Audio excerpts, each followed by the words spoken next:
esquerda, ali ele tem a visão. Agora porque não tem problema.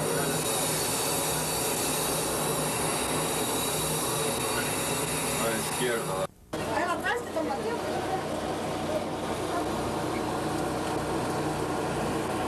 Eu já fiz a pé esse trecho, esse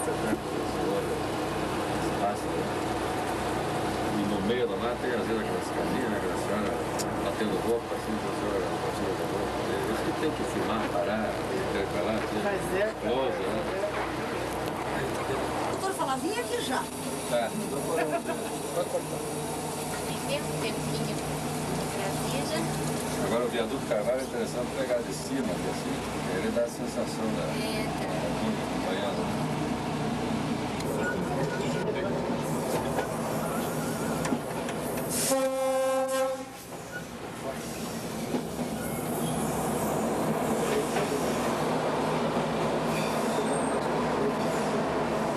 Ali tem um santuário onde já vai aparecendo, você pode ir pegando isso.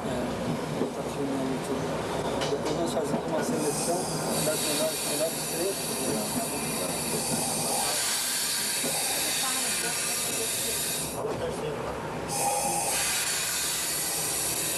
Até para poder ali preparar um pouco para dar para uma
Essa é data da época da construção. Essa é o acampamento.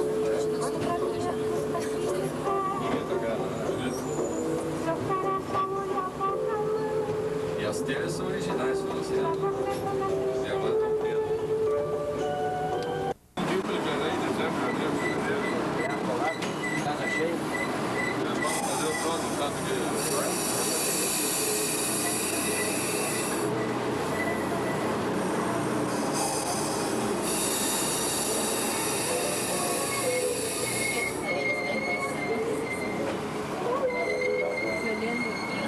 Vou ligar ele depois lá na barra e marco ele.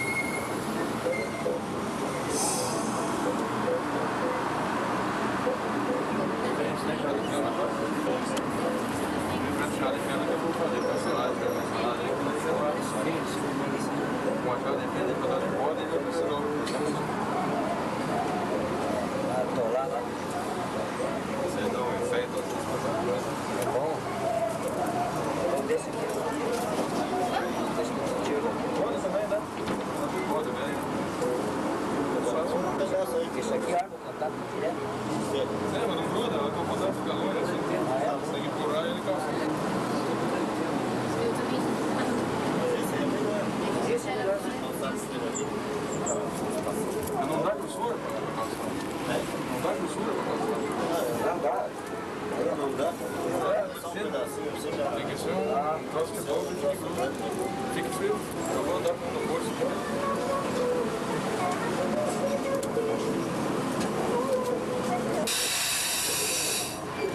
Quizás cuidado,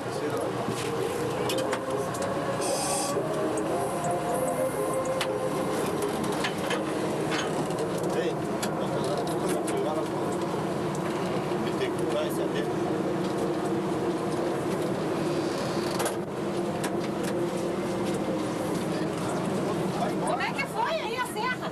Deu?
Ah, sim. Queria ser grande.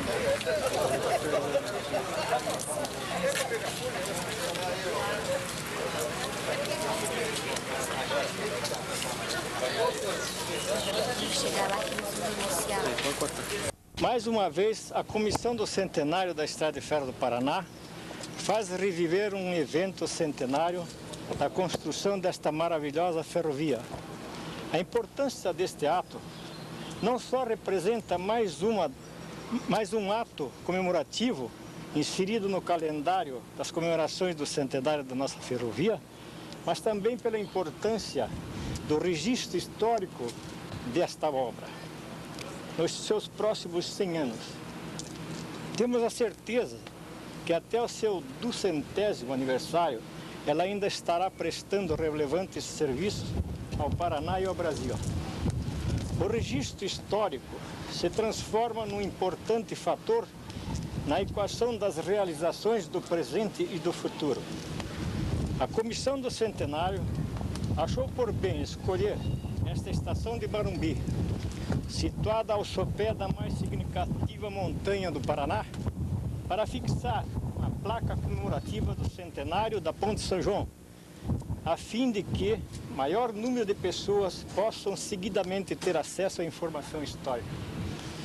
A Ponte São João, citada no quilômetro 62 mais 580, é a maior estrutura do trecho Curitiba-Paranaguá.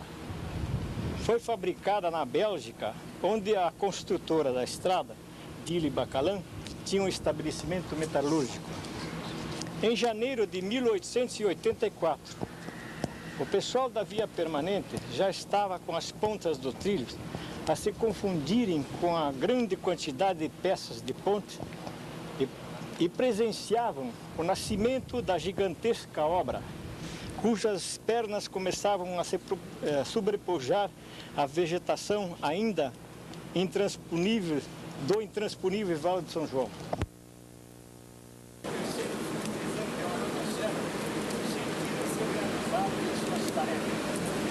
Talvez até pudessem imaginar quanto tempo aquela inválida se devolva a população. Queriam preparar um grandioso casamento para a velha moça.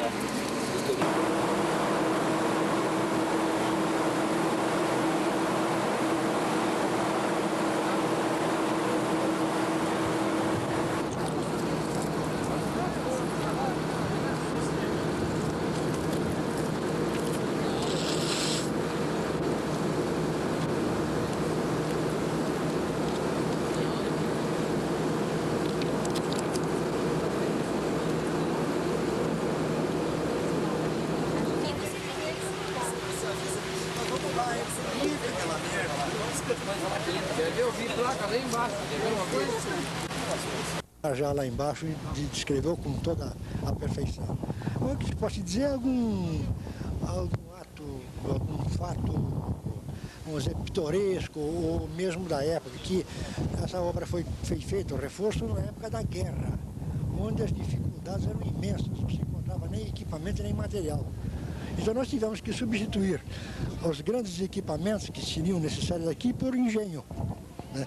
Inventar coisas, né? Como uma espécie de talha para fazer a ajustagem final do arco e poder fechar o arco movimentando até ficar no ponto certo. Isso foi tudo feito na base de engenho do Dr. Oscar Machado da Costa, né? Que era uma pessoa espetacular nesse evento. E outro ponto também pitoresco foi que nós tivemos que fazer um grande gigante de concreto aqui embaixo e não tinha material, não tinha betoneira. Não se encontrava por causa do tempo da guerra. Então tivemos que inventar uma betoneira de pau. Era uma caixa de madeira onde tinham as lamelas que se jogavam com o cimento a pé de areia e não caía, ela misturava e lá embaixo então entrava. Quanto aos riscos no trabalho? Bom, o risco do trabalho eram bastante, porque os operários não se sujeitavam a trabalhar com cinto de segurança, né? Eles achavam que chamavam de rabo, que tinha um cinto de segurança com uma que atrás amarrado uma corda, e chamavam, não trabalhamos com rabo. E chegaram a fazer greve para tirar o cinto, para não trabalhar. E nós trabalhamos todo esse período de construção, que foi uns 2 anos e pouco, não tivemos uma perda num acidente de trabalho, a não ser depois de terminada a ponte, que a ponte já terminada, um operário caiu entre 2 vãos dormentes, não tendo nada a ver com o serviço. Foi o único acidente que você teve aqui. Poderia lembrar alguns nomes de companheiros que trabalharam aí, não só engenheiros, como outros companheiros também? Bom, tive como mestre o mestre Antônio Coglione, que era o grande mestre ele foi mestre da rede, depois passou para o nosso serviço, era o mestre geral. Depois teve o Miguel Jaquiminski, que foi quem fez a locação na base de arame e pêndulo. O Dr. Carlos Celso Carnaciali fez a locação com aparelho, com instrumento. Bom, o Dr. Normando comigo fizemos o levantamento inicial. A primeira pessoa que entrou aqui foi o Dr. Normando e eu. Fizemos o primeiro levantamento e viemos sofrer o perigo da podridão, né? Quer dizer, isso que sempre houve. E o grande maestro da obra, o Dr. Oscar Machado da Costa. Isso não se pode negar.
Eu ia querer te Não, é o filho do carro.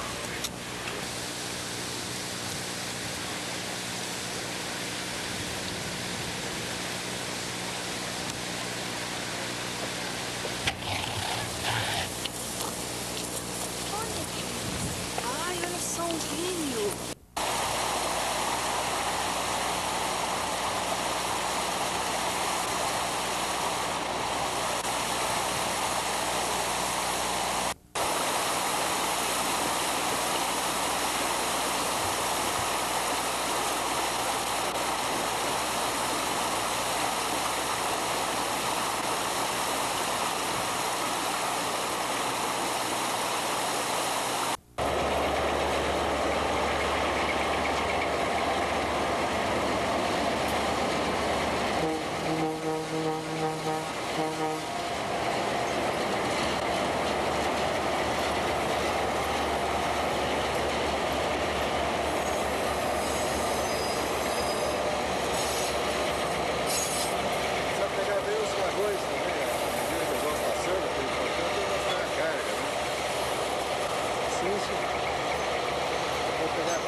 Também ali, que tá ali no... Rafael? É ali, Sensei ali também, Sensei. Ô, Chopa! Eu tinha que pegar um clone aqui, pega o trem e volta o clone. O Filizola vai dar um depoimento pra nós, né? O Filizola estragou embaixo.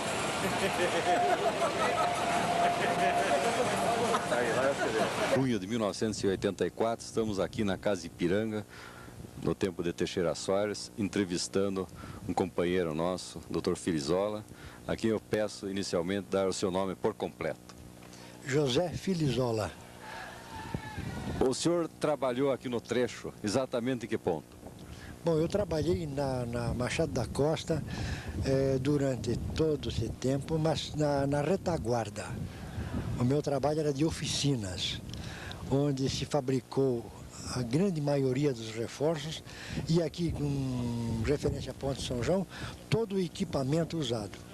Há quanto tempo o senhor não vinha aqui no local da obra?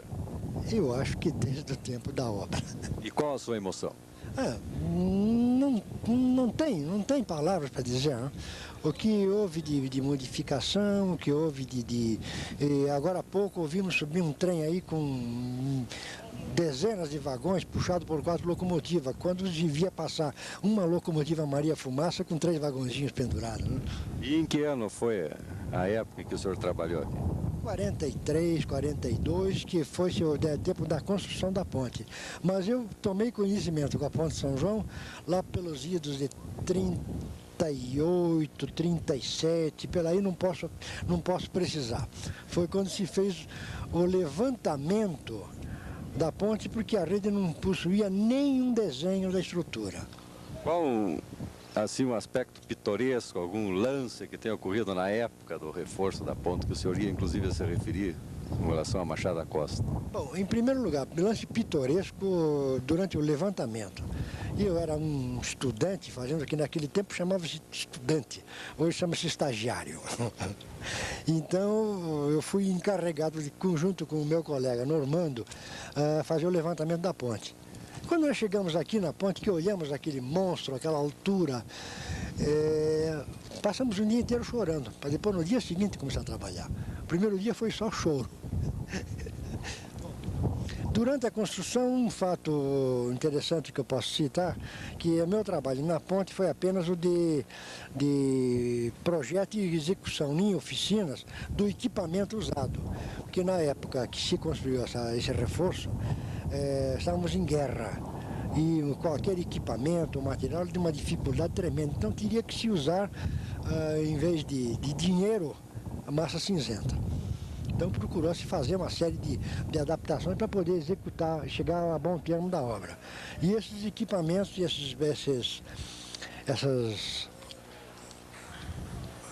como digo, o equipamento da montagem, o que se usou para a montagem, foi tudo executado em Porto Amazonas, na oficina onde eu era o chefe.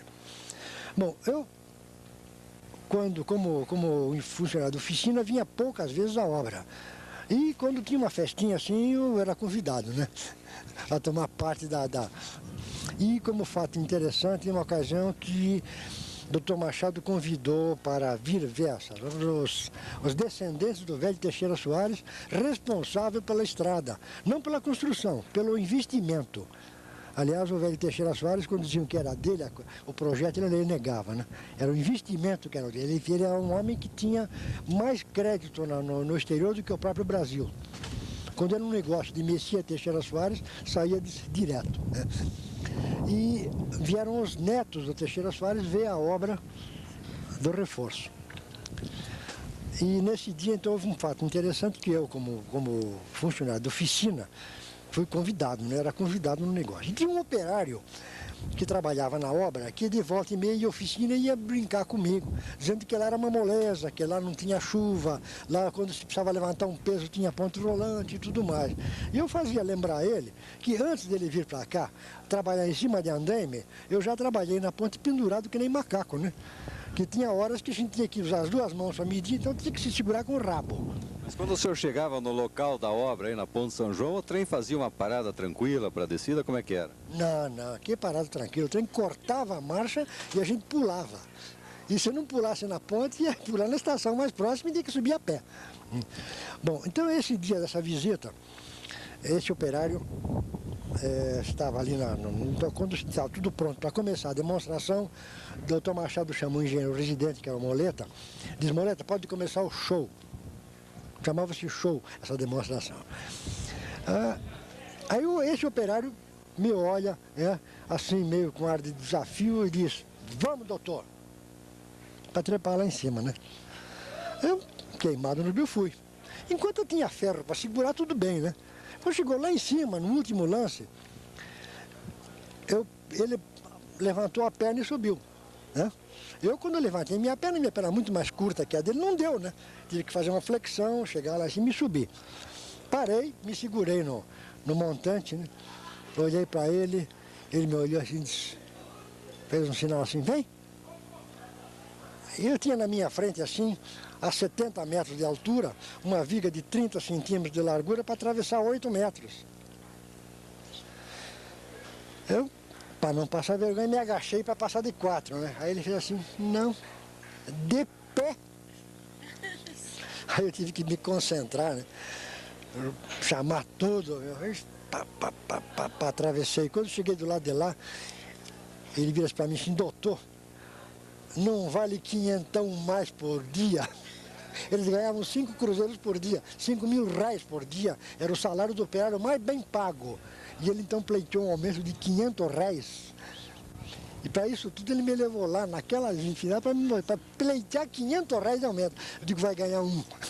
Mas e para encerrar essas suas palavras, que são muito importantes, assim, do seu ponto de vista histórico, como é que o senhor define toda a emoção que o senhor sente hoje retornando assim ao local de trabalho, depois de 40 anos? Bom, isso não tem, acho que não tem palavras que possam traduzir isso, né? A emoção é tão grande, não só pelo fato de ver o trabalho, não só pelo fato de ver todas essas modificações e ver toda essa juventude, hoje tocando uma estrada de ferro, com toda a eficiência que a gente vê aí, trens enormes subindo essa serra, uma tonelagem imensa, né? O esforço dessa mocidade, dessa juventude, que no meu tempo eram os velhotes que tocavam isso, né? A gente olhava assim, um chefe de via permanente era um senhor, né, de idade, não, Montanha? Eram pessoas... Que não era tão velho quanto vocês pensavam. Não era tão velho, não, mas para um jovem de 20 anos, um senhor de 35 era um velho, né? Mas hoje a gente vê uma gurizada tocando isso, né? Com muito mais, quer dizer, não é bem a idade, é a eficiência e a maneira de tocar o serviço, né? Porque os antigos eram mais apegados aos tradicionais, né? Essa mocidade hoje não, elas metem os peitos e vão em frente, né? Tá bem. Obrigado. A maior emoção Além hoje... dessa que eu já disse, de ver toda essa evolução, é de ter sido lembrado por uma festa dela.